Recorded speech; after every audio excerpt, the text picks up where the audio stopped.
இன்னைக்கு தமிழ்நாட்டில் நம்ம பேசிட்டு இருக்கோம். நீங்க சொல்ற பண்பாடு நாகரிகம் பேசிட்டு இருக்க இதே தமிழ்நாட்டில் சுயமரியாதை திருமணம் ஒரு திருமணம் இருக்கு. 60களிலே கொண்டாந்துட்டாங்க. தாலியே இல்லாம கல்யாணம் பண்ண முடியும். நம்ம ஊர்ல அங்கீகரிக்கப்பட்டது. நீங்க வெளி மாநிலங்கள்ல பண்ண முடியாது. நம்ம தமிழ்நாட்டில் தாலி கட்டாமல் ஒரு திருமணத்தை செய்ய முடியும். மோதிரம் மாத்த வேண்டாம், செயின் போட வேண்டாம். செயின் போடாம நீங்க பதிவு மட்டும் பண்ணா திருமணம் பண்ண முடியும்.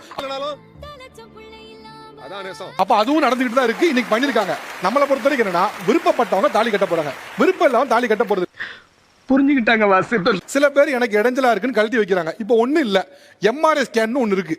எம்ஆர்ஐ ஸ்கேன் எடுக்கும் போது தாலியை கழட்டி வச்சு தான் போகணும். இப்ப என்ன ஆகும், தாலி கழட்டி வச்சு ஒரு 10 நிமிஷம் ஸ்கேன் எடுத்ததுனால அவன் கணவர் உயிருக்கு ஆபத்து வந்துருவா? விடுங்க. இன்னைக்கு நீட் எக்ஸாம் இருக்கு. நீட் எக்ஸாம் எழுத போகக்கூடிய பிள்ளைகள் யாராவது கல்யாணம் பண்ணிருந்தாங்கன்னா தாலியை கழட்டி வச்சு போக சொல்றாங்க.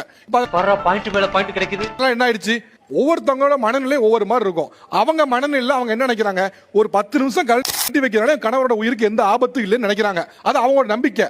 அவங்க நம்பிக்கையை நீங்க கேள்விக்குள்ள கூடாது. சார், பெரிய மனுஷன் மறுபடியும் அளவத்துல அந்த தாலி கழட்டினாவே கணவன் இறந்துட்டான்னு அர்த்தமா தான் எங்க மனசு பதறுது சார். கணவர் ஆனா நம்புறதா இல்லையான்னு தான் தெரியும். இறந்த பிறகும் தாலியோட இருக்கவங்க இருக்காங்களா இல்லையா? ஒரு சிலர் அதான் சொன்னேன், பாதுகாப்புக்காக இருக்கிறாங்க சார். அப்ப பாரம்பரியம் எங்க போச்சு? உங்களுக்கு தேவையானது அப்பெல்லாம் பாரம்பரியம் உள்ள வந்துரும், இல்லன்னா வராது.